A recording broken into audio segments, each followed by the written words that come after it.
Shalom, jemaat dikasihi oleh Tuhan. Kita bersyukur minggu ini kita memasuki Advent yang keempat, dilambangkan dengan 4 lilin yang menyala di sebelah saya ini. Mari, saya mengundang kita semua bangkit berdiri, kita mempersiapkan hati kita untuk kita boleh beribadah pada hari ini.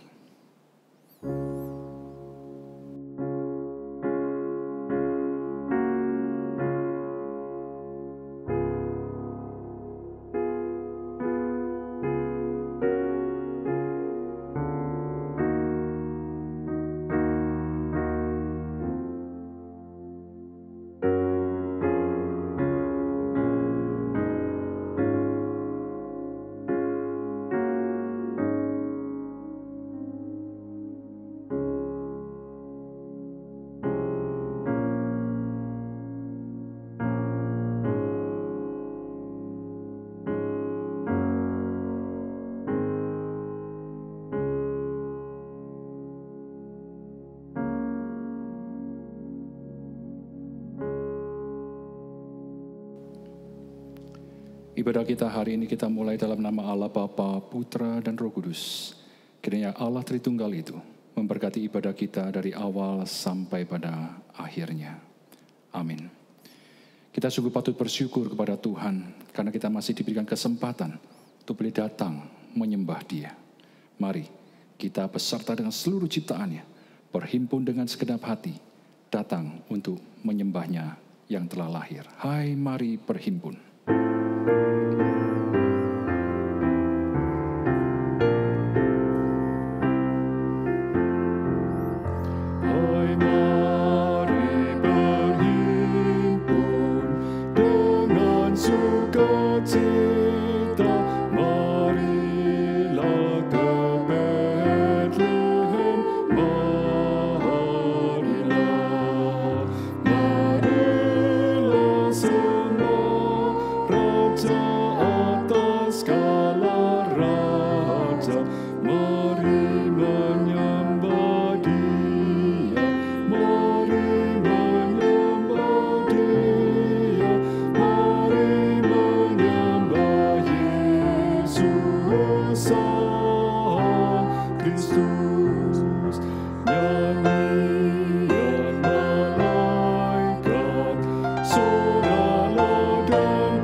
Mazmur 86 ayat 8-10. Tidak ada seperti Engkau di antara para Allah ya Tuhan, dan tidak ada seperti apa yang Kau buat. Segala bangsa yang Kau jadikan akan datang sujud menyembah di hadapan-Mu ya Tuhan, dan akan memuliakan nama-Mu, sebab Engkau besar dan melakukan keajaiban-keajaiban. Engkau sendiri saja Allah. Jemaat silakan duduk kembali. Seorang bayi telah lahir untuk menebus kita yang berdosa ini. Dia datang dalam segala kesederhanaan dalam pelukan ibunya, tetapi sebenarnya dialah raja di atas segala raja. Mari kita datang menyembahnya.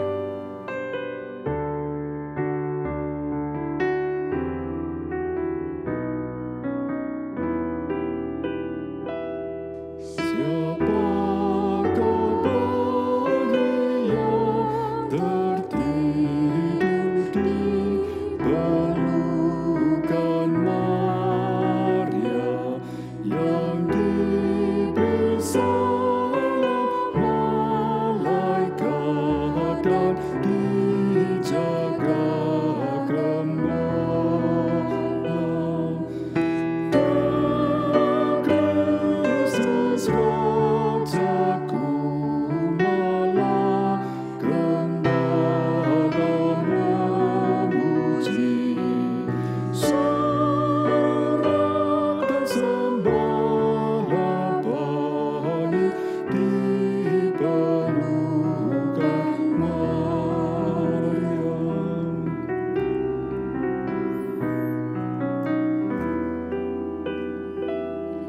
Betapa bapaknya hanya ternalah di sisinya.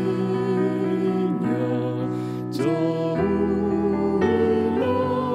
dosa karena Ia telah menebus engkau. Kristus Rajaku malah gembala memuji. Sorak dan sembala baik di pelukan Maryam.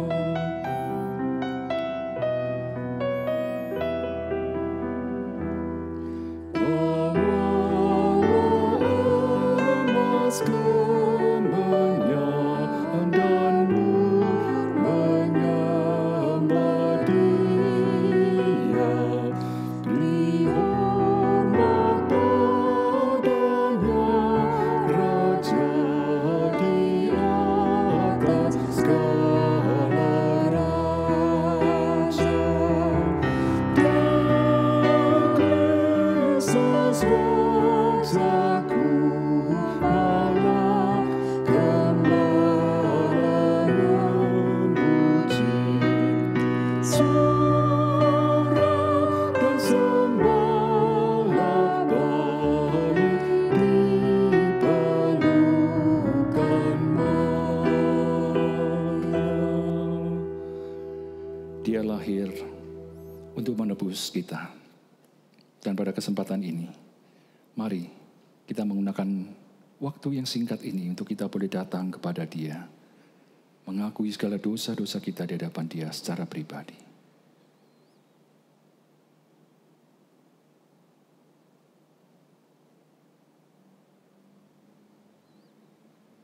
Engkau mengenal kami ya Tuhan.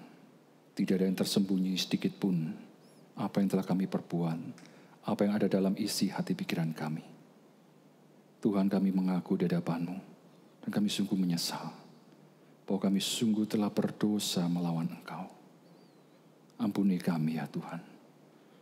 Terima kasih bahwa Engkau rela menderita datang ke dalam dunia ini demi kami yang berdosa ini.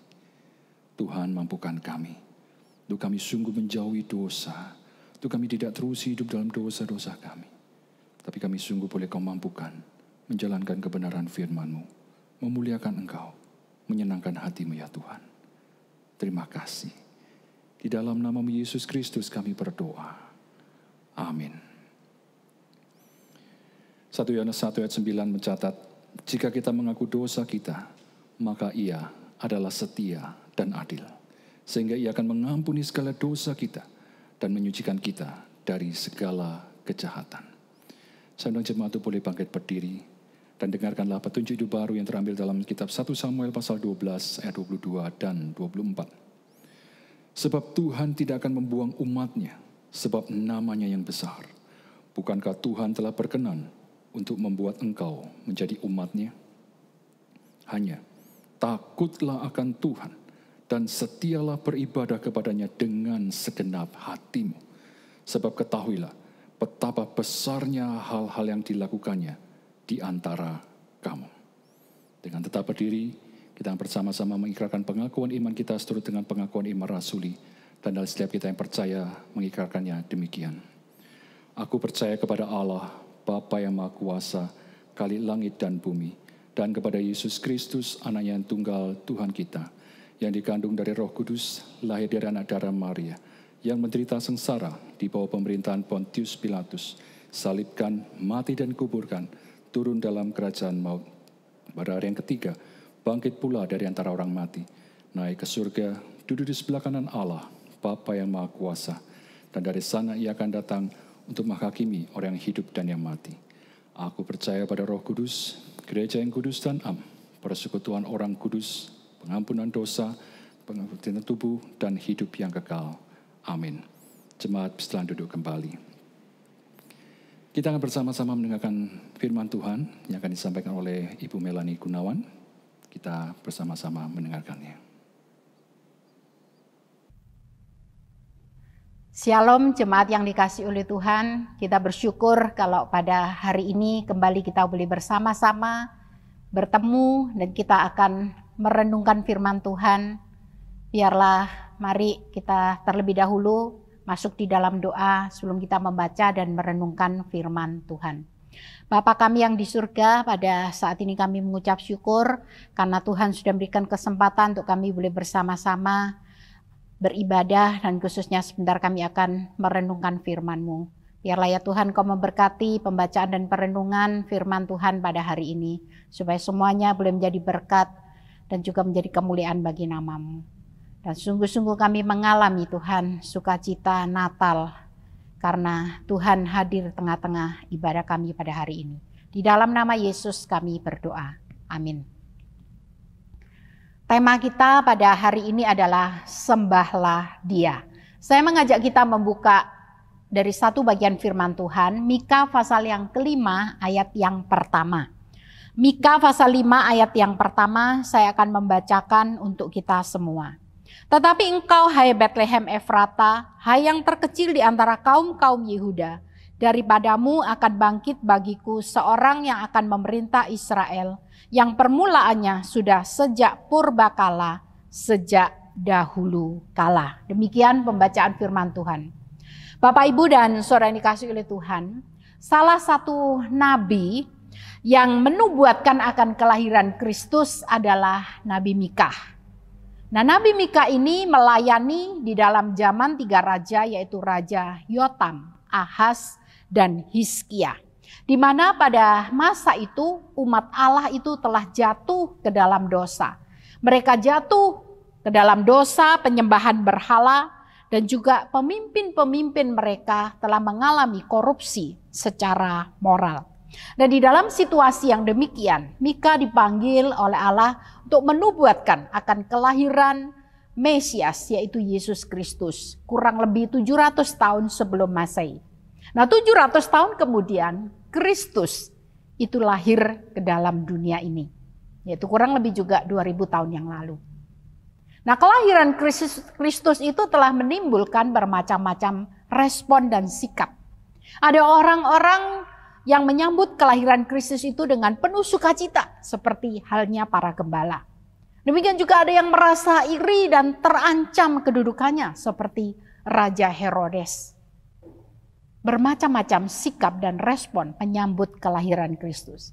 Demikian juga pada hari ini. Ada bermacam-macam sikap dan respon di dalam kita menyambut akan kelahiran Kristus. Ada orang yang merayakan akan Natal itu dengan penuh sukacita, karena bagi mereka ini adalah masa di mana mereka diingatkan tentang kasih Allah di dalam hidup mereka. Ada juga yang acuh tak acuh, ada yang merasa senang karena ini waktunya shopping, sibuk dekorasi dan lain sebagainya. Nah, di dalam masa-masa pandemi seperti ini, kita mungkin merayakan kelahiran Kristus itu di tengah-tengah kesederhanaan. Di tengah-tengah situasi yang mungkin tidak semarak seperti biasanya. Karena kita tidak bisa hadir bersama-sama di dalam rumah Tuhan untuk merayakan hari kelahiran Kristus. Mungkin kita hanya harus tinggal di rumah bersama keluarga. Di dalam ketenangan, di dalam kesederhanaan. Kita merayakan Natal. Tapi apakah dengan demikian berarti kita akan kehilangan sukacita, berkat dan makna Natal di dalam hidup kita? Kita belajar dari para gembala. Di tengah-tengah padang yang sunyi, yang sederhana. Mereka menyambut kelahiran Kristus dengan sukacita. Dan mereka itu menyembah Dia. Demikian juga kita. Saya percaya ketika kita merayakan akan hari kelahiran Kristus dengan segenap hati kita menyembah Dia, sungguh berkat Natal itu tetap akan kita rasakan. Nah, tema kita hari ini adalah sembahlah Dia. Apa arti kata menyembah? Kata menyembah menurut Kamus Bahasa Indonesia itu berarti menghormati, mengaku, di bawah perintah atau memuja. Nah, mengapa Yesus itu harus kita sembah? Apa yang menyebabkan Dia memang harus disembah oleh orang yang percaya kepadanya? 3 alasan yang diberikan melalui firman Tuhan yang kita baca di dalam Mika pasal yang kelima ayat yang pertama. Yang mengingatkan kita bahwa kita sebagai umat Tuhan kita harus menyembah Dia. Yang pertama, Yesus itu adalah Mesias yang dijanjikan. Di dalam Mika 5 ayat 1 dimulai dengan satu kalimat, tetapi engkau, hai Bethlehem Efrata, hai yang terkecil di antara kaum-kaum Yehuda, daripadamu akan bangkit.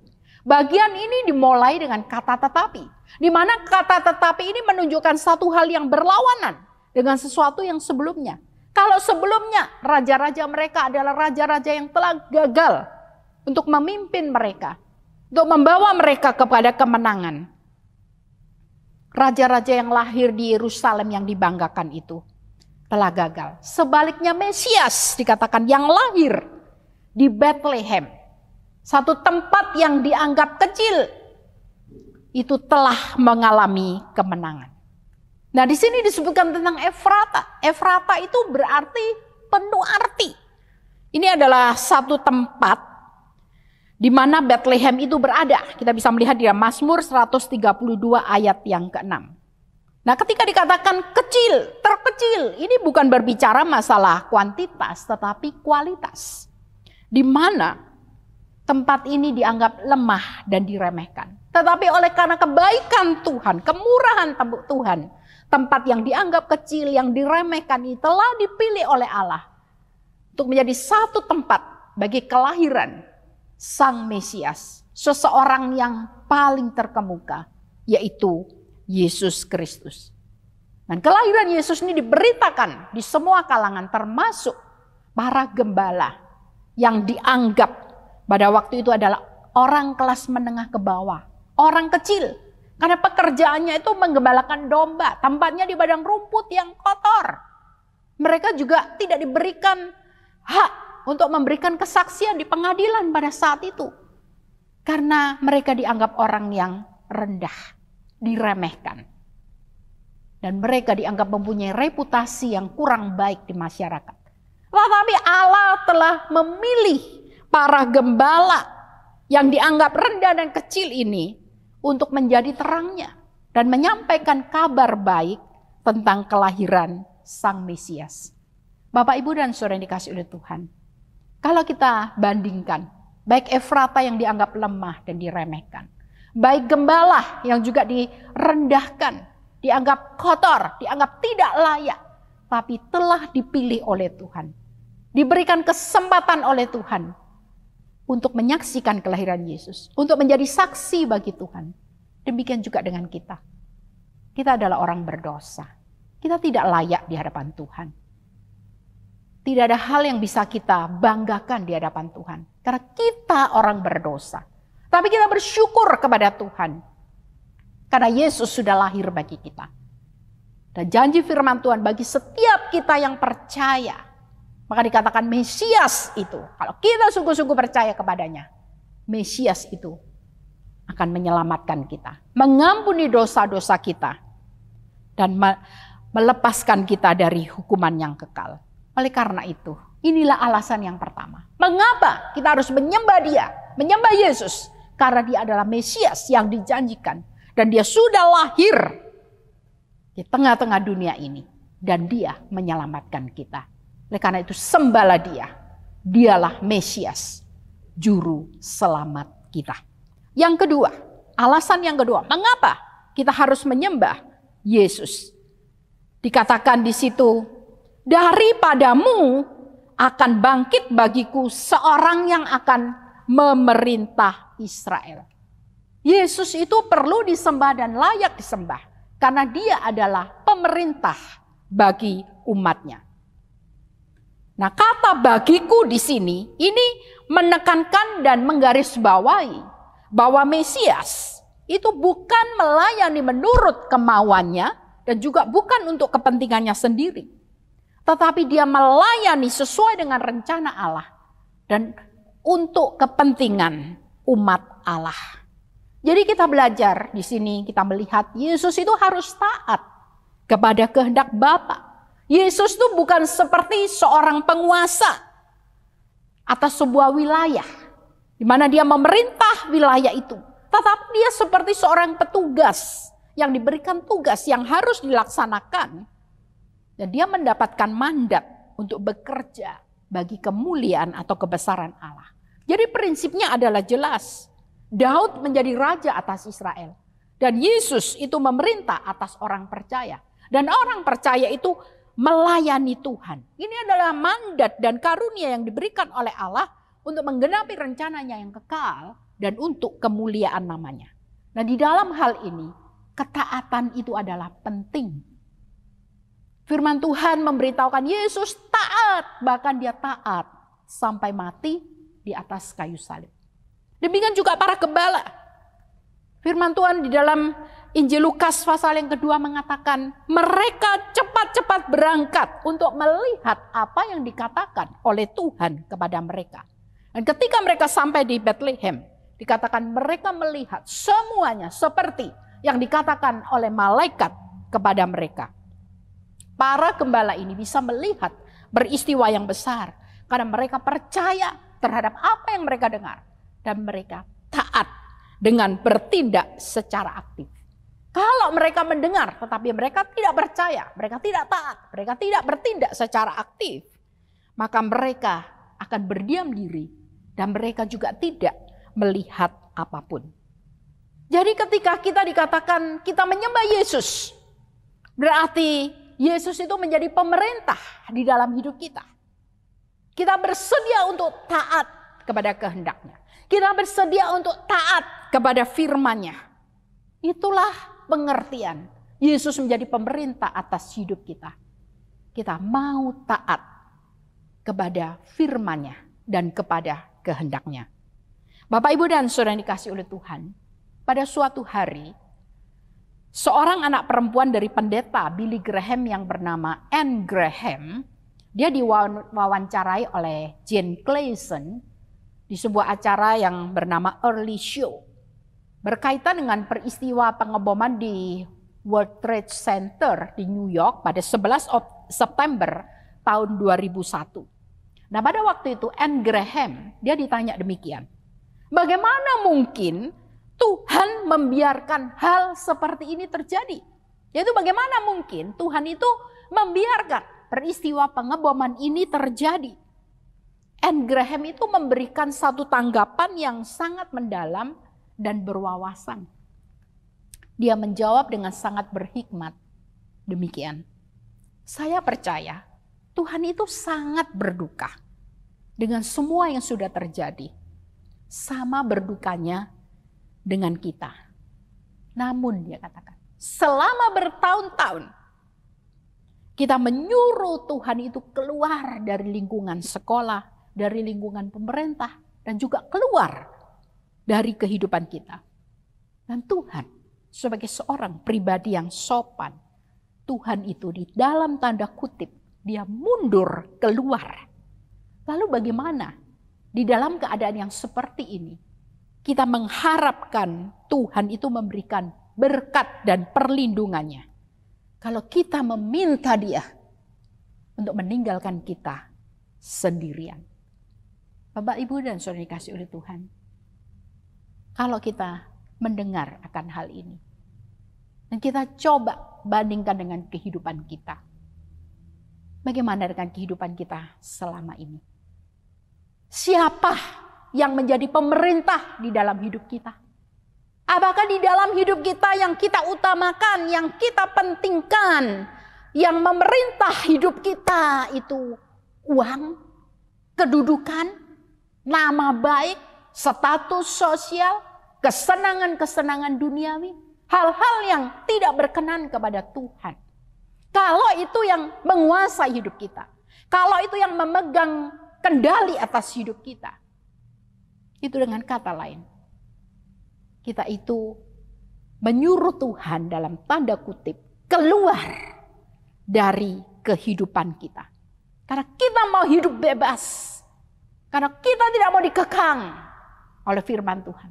Karena kita lebih mementingkan kesenangan-kesenangan yang bersifat sementara. Oleh karena itu ketika firman Tuhan mengatakan sembahlah Dia, itu berarti kita harus menjadikan Yesus itu pemerintah di dalam hidup kita. Hidup kita dikontrol oleh Tuhan. Kita sungguh-sungguh mengutamakan Tuhan di dalam hidup kita. Kita mementingkan Dia. Kita mengutamakan Dia. Kita mengasihi Dia. Kita setia kepada Dia. Dan di dalam semuanya itu, bentuknya adalah ketaatan kita terhadap firman Tuhan. Hanya kepadanya kita mau taat. Dan hanya kepadanya kita mau bergantung. Yang ketiga, mengapa Yesus itu layak untuk disembah? Karena Dia adalah Raja yang akan datang. Di dalam bagian terakhir dari ayat ini dikatakan, yang permulaannya sudah sejak purbakala, sejak dahulu kala. Kata sejak dahulu kala, ini berarti dari selama-lamanya, dari kekekalan.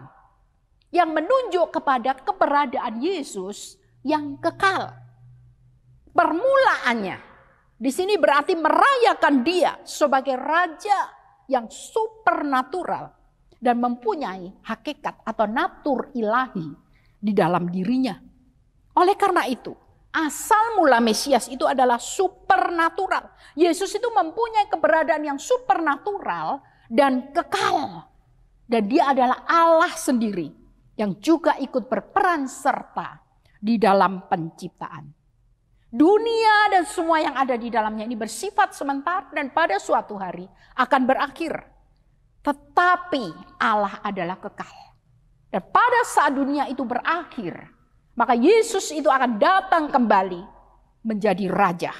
Sebagai Raja yang akan memerintah atas orang percaya untuk selama-lamanya. Dan kerajaannya itu adalah kekal. Yesus sudah datang sebagai Mesias. Dan Dia akan datang kembali sebagai Raja. Nah, hal ini memberikan pengharapan kepada kita semua di dalam hidup kita. Sehingga apapun yang terjadi, kita tidak boleh putus asa. Kita tidak boleh menyerah. Karena pengharapan kita adalah pengharapan yang kekal. Kita berharap kepada Raja yang akan datang. Dia yang sudah menyelamatkan kita. Dia yang juga akan datang kembali untuk membawa kita di dalam kerajaannya yang mulia. Seperti para gembala. Setelah dikatakan mereka melihat semuanya itu, mereka tidak bisa berdiam diri dan segera memberitahukan apa yang telah mereka dengar dan mereka lihat kepada orang lain. Dan Lukas mencatat dikatakan setiap orang itu merasa heran atau kagum mendengar atau menerima berita yang disampaikan oleh para gembala. Lukas mengakhiri bagian itu dengan kembali kepada para gembala dikatakan yang penuh dengan pujian karena berita yang telah mereka dengar dan diteguhkan oleh apa yang mereka lihat. Bapak, Ibu, dan saudara yang dikasihi oleh Tuhan, Allah yang sudah menyelamatkan kita juga adalah Allah yang memberikan perintah supaya kita itu memberitakan Injil agar manusia itu mempunyai pengharapan yang kekal. Khususnya di dalam dunia yang penuh dengan kesulitan. Di dalam masa-masa pandemi ini banyak orang itu menjadi putus asa. Banyak orang itu kehilangan pengharapan. Karena mungkin kehilangan pekerjaan. Kesehatan mereka yang terganggu. Keluar masalah-masalah keluarga dan lain sebagainya.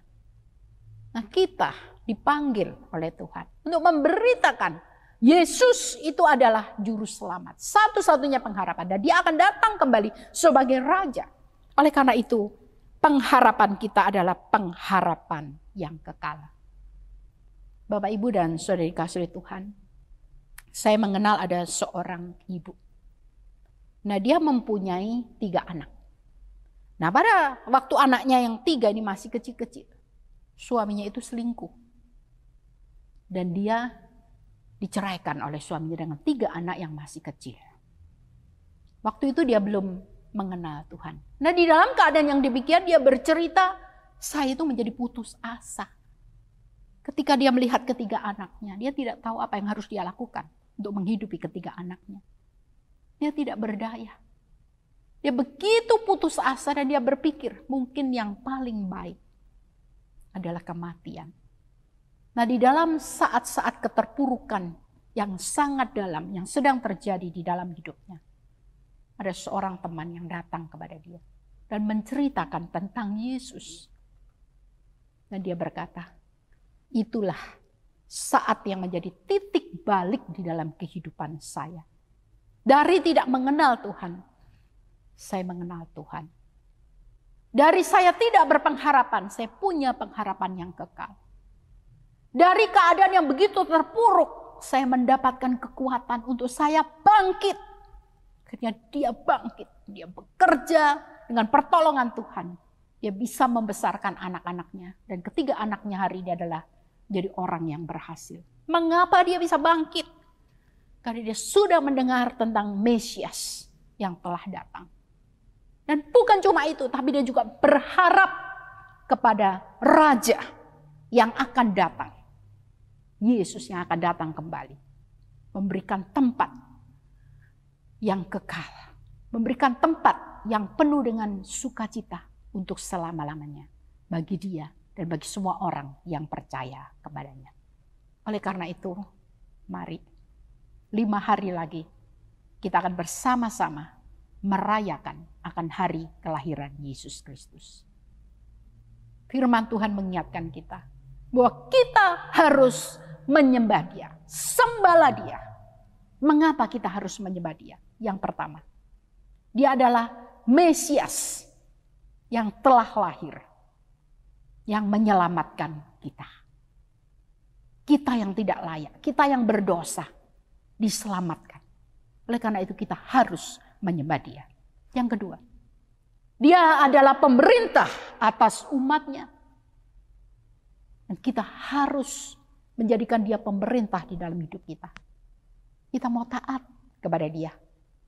Dan ketaatan kita kepada Tuhan, kehendak Tuhan, dan kepada firman Tuhan, itu adalah bukti penyembahan hidup kita kepada Tuhan. Dan yang ketiga, Dia adalah Raja yang akan datang. Dia punya keberadaan yang kekal, dari kekal sampai kekal. Segala sesuatu yang ada di dalam dunia ini akan berakhir. Tapi Dia akan datang kembali, menjemput kita. Dan itu menjadi pengharapan kita. Oleh karena itu, sembahlah Dia. Biarlah Tuhan memberkati setiap kita. Mari kita berdoa. Bapa kami di surga, kami mengucap syukur untuk firman-Mu yang kembali mengingatkan kami. Siapakah kami dan siapakah Engkau. Engkau mau Tuhan di dalam hidup kami. Kami senantiasa menyembah Engkau. Karena Engkau sudah menyelamatkan kami. Engkau Mesias Tuhan. Engkau juga seharusnya juga menjadi pemerintah di dalam hidup kami. Dan Engkaulah pengharapan kami. Raja yang akan datang kembali. Biarlah semuanya ini ya Tuhan menolong kami. Untuk kami senantiasa mengasihi Tuhan. Merajakan Tuhan di dalam hidup kami. Supaya dengan demikian Tuhan, sungguh kami boleh diberkati. Dan kami juga boleh menjadi berkat bagi banyak orang. Tuhan menolong dalam masa-masa yang tidak mudah seperti sekarang ini. Dalam masa-masa raya Natal juga. Biarlah sukacita, berkat dan damai sejahtera Natal tetap kami rasakan dalam keadaan apapun. Terima kasih ya Tuhan, Kau memberkati setiap kami.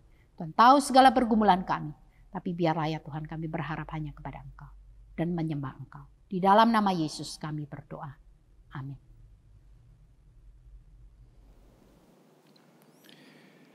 Dia datang ke dalam dunia karena kita. Allah memberikan anaknya kepada kita sebagai anugerah yang luar biasa. Ingatlah akan kasih karunia Allah bagi kita ini. Mari kita juga persembahkan yang terbaik bagi dirinya. Marna kita pujikan lagu ini.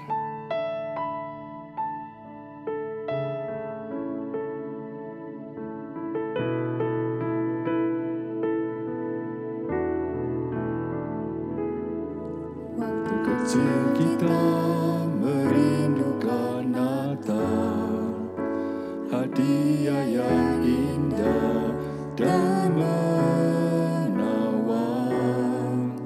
Namun tak ku sadari seorang bayi telah lahir, bawa keselamatan untuk manusia.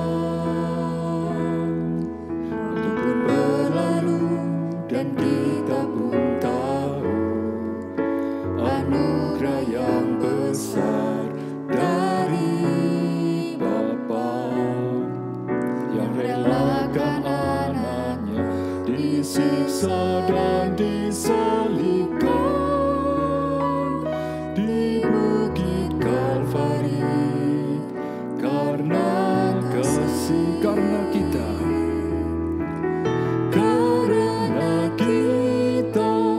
dia menderita, karena kita dia disalibkan, agar dunia yang hilang diselamatkan dari hukuman kekal. Waktu pun berlalu dan kita pun tahu anugerah yang besar dari Bapa.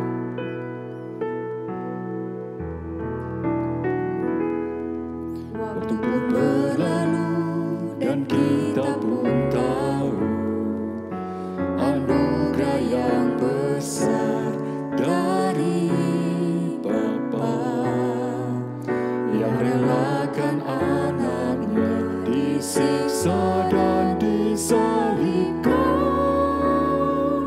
di Bukit Kalvari karena kasih, Karena kita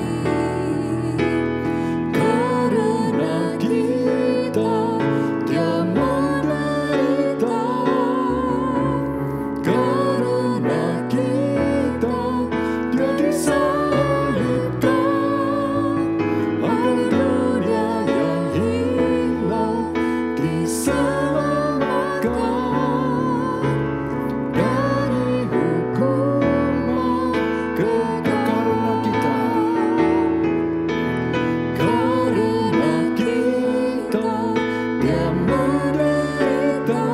dia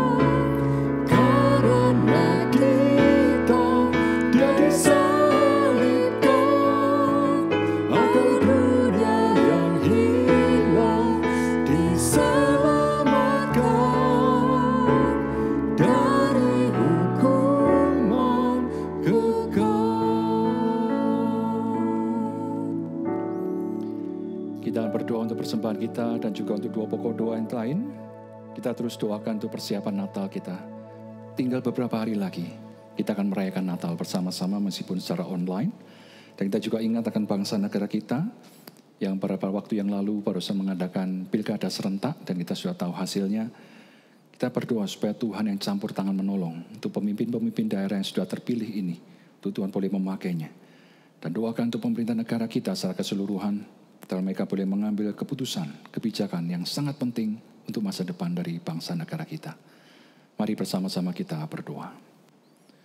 Bapa di surga, kami bersyukur kepadamu, kesempatan demi kesempatan yang kau berikan kepada kami, untuk kami boleh tetap beribadah datang kepadamu. Juga untuk hari ini ya Tuhan, ketika kami boleh beribadah kepadamu, kami boleh mengingat kembali akan kasih karunia-Mu begitu luar biasa besar atas kami. Terima kasih ya Tuhan, juga kami boleh kau izinkan memberikan persembahan kami kepadamu. Bapa, kami rindu pokok yang berkenan menguduskannya, menyucikannya, bahkan memakainya bagi pekerjaanmu Tuhan dimanapun kau mau. Tuhan, kami mengingat bangsa negara kami, tempat-tempat yang baru mengadakan pilkada serentak beberapa hari yang lalu. Tuhan, kami pimpin untuk para pemimpin yang terpilih, sertai mereka Tuhan. Engkau telah memilih mereka, mengizinkan mereka untuk mereka boleh memimpin daerah-daerah yang mereka akan pimpin ya Tuhan. Kau yang sertai, kau yang pimpin, kuatkan layakkan dan pimpin mereka Tuhan, berikan hikmat-Mu, kemampuan yang sangat-sangat diperlukan. Juga kerjasama dengan pemerintah pusat, Tuhan kami berkati juga dalam semua yang harus diputuskan, kebijakan-kebijakan yang harus diambil bagi masa depan bangsa ini. Tuhan, kami sangat lemah, kami sangat terbatas, khususnya di situasi pandemi ini. Tuhan, kami terus berkarya, kami terus menyertai, kami menolong ya Tuhan. Peliharakan bangsa negara ini. Terima kasih Bapa di surga. Kami boleh berserah kepadamu, karena Engkaulah Tuhan Allah pencipta kami yang berkuasa atas segala sesuatu. Dan kami bersyukur ya Tuhan, Kau berkenan untuk menjawab doa-doa kami yang jauh dari sempurna ini, sesuai dengan waktu dan kehendak-Mu yang indah dan sempurna itu. Terima kasih Bapa. Di dalam nama-Mu Yesus Kristus kami berdoa. Amin. Kita akan bersama-sama mengakhiri ibadah kita pada hari ini. Saya undang kita semua untuk bangkit berdiri. Kita akan pujikan doksologi dan setelah doa berkat kita akan mengaminkannya bersama-sama.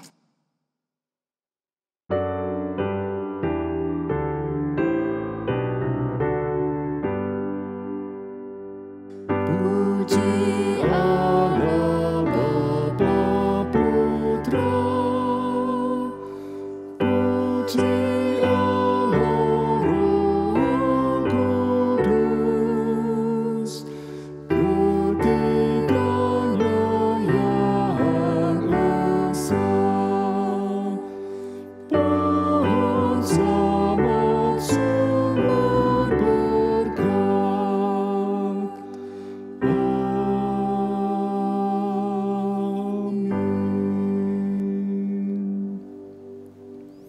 Jemaat kasih oleh Tuhan, arahkan hatimu kepadanya dan terimalah berkat Tuhan.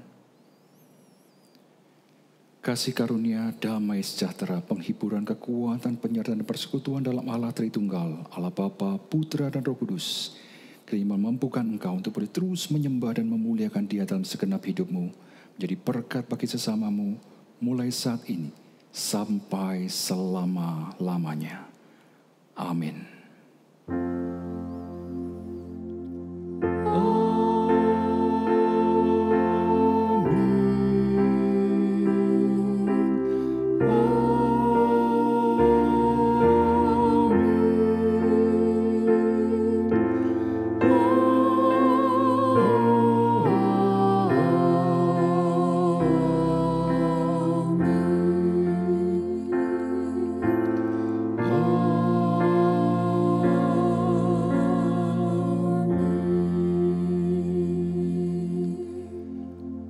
Saat itu ibadah selesai, Tuhan Yesus memberkati. Selamat menjadi penyembah-penyembah Tuhan.